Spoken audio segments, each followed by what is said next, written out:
শুভেন্দু অধিকারী রীতিমতো চাপে ফেলে দিয়েছেন মমতা বন্দ্যোপাধ্যায় এবং তৃণমূল কংগ্রেসকে।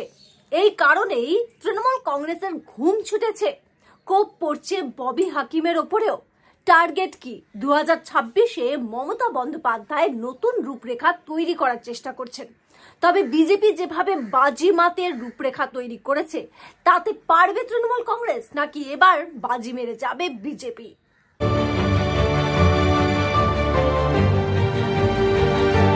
নমস্কার, দ্য পাবলিক পোল ব্রেকিং নিউজে আপনাদের সকলকে স্বাগত। রীতিমতো 2024-এর লোকসভা নির্বাচনের ফলাফল বেরোনোর পর কিন্তু বলা যেতে পারে যে তৃণমূল কংগ্রেস বা মমতা বন্দ্যোপাধ্যায় 2026-এর টার্গেট নতুনভাবে সেট করেছে। তার কারণ কি আপনারা প্রশ্ন করবেন, যে যেখানে একেবারে গোহারা হেরেছে বিজেপি, সেখানে তৃণমূল কংগ্রেস এত কেন চিন্তা করছে 2026 নিয়ে?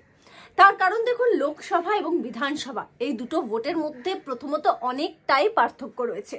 দ্বিতীয়ত সব থেকে বড় যে বিষয়টা, সেটা হচ্ছে এই ভোটে তৃণমূল কংগ্রেসের যদি আমরা সব থেকে বড় হাতিয়ার বলি তাহলে দুটো, একটা হচ্ছে মহিলা ভোট আর দ্বিতীয় হচ্ছে সংখ্যালঘু ভোট।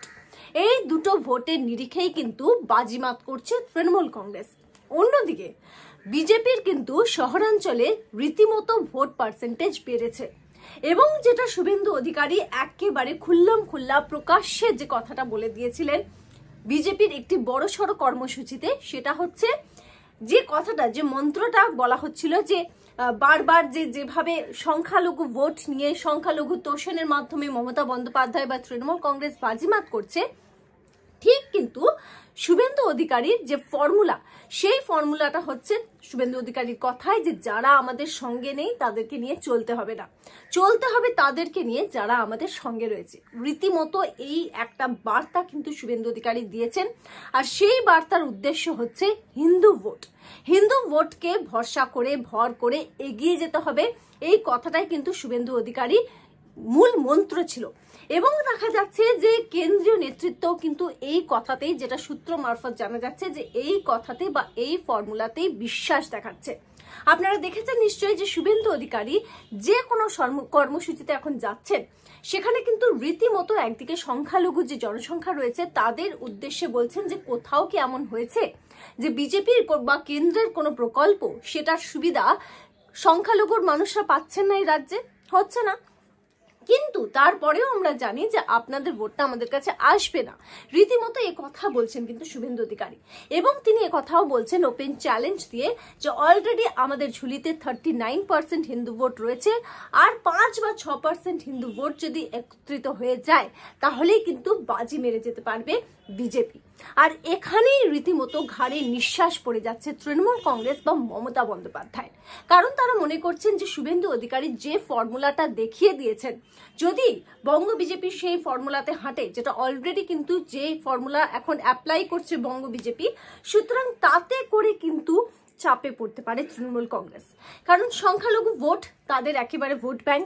অন্যদিকে বিজেপি যদি এই ধর্মের রাজনীতি বা এই যেভাবে একটা হিন্দু ভোটের রাজনীতি যে রূপরেখা তৈরি করেছে, যে ব্লুপ্রিন্ট তৈরি করেছে, তাতে করে যদি বাকি 5 বা 6% ভোট যদি বিজেপির ঝুলিতে চলে আসে, তাহলে কিন্তু এই রাজ্যে বিজেপিকে ক্ষমতায় আসতে কেউ আটকাতে পারবে না। এই কথাটা তৃণমূল কংগ্রেস বুঝতে পেরেছে, এই কথাটা মমতা বন্দ্যোপাধ্যায় নিজেও কিন্তু বুঝতে পেরেছেন। এবং আমরা সাম্প্রতিককালে দেখছি যে সন্দেশখালী সফর, যেটা কর্মসূচি মমতা বন্দ্যোপাধ্যায়ের, আগামীকাল তিনি যাচ্ছেন সন্দেশখালীতে, সেটাও কিন্তু এই নিরিখে। তার কারণ স্পষ্টভাবে শুভেন্দু অধিকারী যে কথাটা বলেছিলেন যে লোকসভায় আমরা যেভাবে বসিরহাট কেন্দ্রে হেরেছি, কিন্তু এটাও মাথায় রাখতে হবে যে সন্দেশখালীতে যেহেতু হিন্দু ভোট ছিল, হিন্দু ভোটারের সংখ্যা অনেক বেশি, সেখানে কিন্তু 7,000-এ লিড দিয়েছি আমরা। আবার অন্যদিকে নিরিখে আপনারা দেখুন, যদি মেদিনীপুরে তার মানে শুভেন্দু অধিকারীর কেন্দ্রের কথা যদি আমরা বলি, সেখানেও কিন্তু দেখা গিয়েছে যে 16টার মধ্যে 15টাই কিন্তু লিড ছিল। অন্যদিকে লোকসভা নির্বাচনে যেভাবে দেখা গিয়েছে অভিজিৎ গঙ্গোপাধ্যায় যেভাবে কন্টেস্ট করেছেন এবং যেভাবে ভোটের ব্যবধান দিন দিন বেড়েছে তার কেন্দ্রে, এবং তার কেন্দ্রেও কিন্তু তিনি এই ফর্মুলাটাকে ইউজ করেছেন।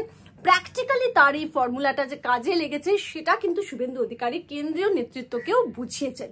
সুতরাং একেবারে স্পষ্ট এখানে যে তার যে ফর্মুলাটা, তিনি যে কথাটা বারবার বলছেন যে না, হিন্দু ভোটের ওপর ভরসা রেখেই চলতে হবে, যারা আমাদের সঙ্গে রয়েছে তাদেরকে নিয়ে চলো, যারা আমাদের সঙ্গে নেই তাদেরকে নিয়ে চলার কোনো প্রশ্ন নেই। তাহলে যে ভোটটুকু 39% অলরেডি কিন্তু হিন্দু ভোট বিজেপির ঝুলিতে, সুতরাং আর বাকি মাত্র 4 থেকে 5% হলেই হয়ে যাবে, বা 6% হলে রীতিমতো সেফ সাইডে। অন্যদিকে দেখুন, যেহেতু এই বিষয়টা বঙ্গ বিজেপি একেবারে নিজেদের ফর্মুলা হিসেবে কাজ করছে, এটা আলটিমেট ফর্মুলা হিসেবে দেখছে, যদি বাজিমাত করা যায় তাহলে একমাত্র কিন্তু শুভেন্দু অধিকারীর এই ফর্মুলাটাই কাজে দেবে। অন্যদিকে এটা মমতা বন্দ্যোপাধ্যায় বা তৃণমূল কংগ্রেস বুঝতে পেরেছে। সেক্ষেত্রে মমতা বন্দ্যোপাধ্যায়ের সব থেকে বড় এই মুহূর্তে একদিকে যেখানে দেখা যাচ্ছে যে অভিষেক বন্দ্যোপাধ্যায়ের ডানা ছাটা হয়েছে, সো কল্ড, এটা রাজনৈতিক মহল বলছে, ডানা ছাটা হয়েছে অভিষেক বন্দ্যোপাধ্যায়, ঠিক তার পাশাপাশি আমরা রীতিমতো কানাঘুষো গত 1 সপ্তাহ ধরে চলছিল যে হিটকোর চেয়ারম্যানের যে পদ থেকে ফিরহাদ হাকিমকে সরিয়ে দেওয়া হয়েছে, এবং তারপরে বিভিন্ন ধরনের গুঞ্জন উঠছিল যে তাহলে কেন, মানে যেভাবে ববি হাকিম যা যা মন্তব্য করছেন বা সংখ্যালঘুর পক্ষে যে বার্তা দিচ্ছেন, তাতে করে হিন্দু ভোটটা হাত থেকে চলে যাবে, সে ভয় পাচ্ছে তৃণমূল কংগ্রেস বা মমতা বন্দ্যোপাধ্যায়, তাই এই গুঞ্জন। এবং এই গুঞ্জনটা কিন্তু একেবারে সত্য প্রমাণিত হলো। ফিরহাদ হাকিম নিজেই তিনি বলে দিলেন যে এটা গুঞ্জনের কিছু নেই, মমতা বন্দ্যোপাধ্যায় আমাকে হিটকোর চেয়ারম্যান যে পদ, সেই পদ থেকে কিন্তু আমাকে সরিয়ে দিয়েছেন। সুতরাং রাজনৈতিক মহল যেটা মনে করছে যে যেভাবে ফিরহাদ হাকিমের বিভিন্ন কমেন্ট রীতিমতো ভাইরাল হয়ে গেছে সোশ্যাল মিডিয়ায়, যেখানে তিনি সংখ্যালঘুদেরকেই কিন্তু রীতিমতো বলছেন যে আমরাই ক্ষমতায় আসবো বা আমাদের বৃদ্ধি হবে, সংখ্যালঘু আমরা থাকবো না, বা অ্যান্টি হিন্দুইজম যে একটা বার্তা কোথাও না কোথাও কিন্তু তার যে বক্তব্যের মাধ্যমে চলে গিয়েছে, গোটা বাংলায় বলা যেতে পারে, তার সে ভিডিওগুলো কিন্তু প্রকাশ্যে চলে এসেছে। তারপরে রীতিমতো কিন্তু এই বিষয়টা ভাবিয়েছে মমতা বন্দ্যোপাধ্যায়কে, কথা বলছেন রাজনৈতিক মহলের একাংশ।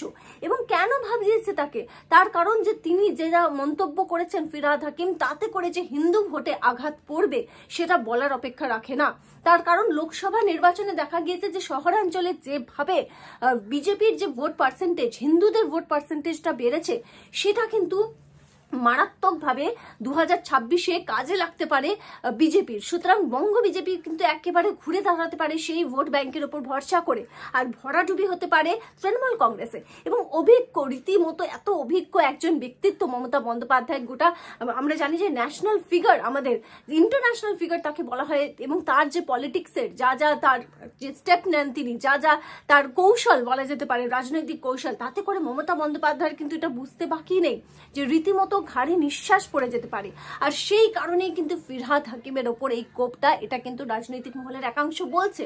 তার কারণ ফিরহাদ হাকিমের যে কমেন্ট, এগুলো যদি তিনি বারবার এই ধরনের কমেন্ট করতে থাকেন, অলরেডি কিন্তু একটা এই কথাটা স্পষ্ট রয়েছে, বাংলায় বলা হয় যে মমতা বন্দ্যোপাধ্যায়ের সরকার সংখ্যালঘুদেরকে অনেক বেশি গুরুত্ব দেন, তাদের বিষয়ে অনেক বেশি ভাবেন, এই কথাটা কিন্তু চর্চিত।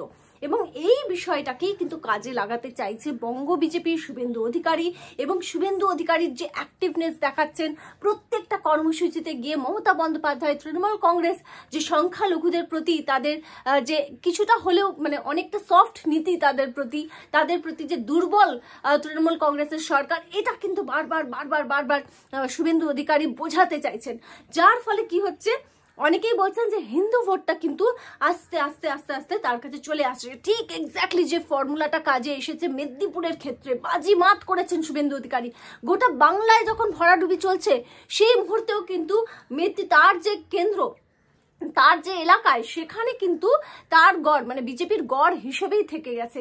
এমনকি শুভেন্দু অধিকারী এমন একজন ব্যক্তিত্ব যার বিরুদ্ধে খোদ মমতা বন্দ্যোপাধ্যায় কিন্তু রাজনৈতিক লড়াইয়ে জিততে পারেননি। একমাত্র ব্যক্তিত্ব যার কাছে মমতা বন্দ্যোপাধ্যায়কে সাম্প্রতিক সময় হারতে হয়েছে।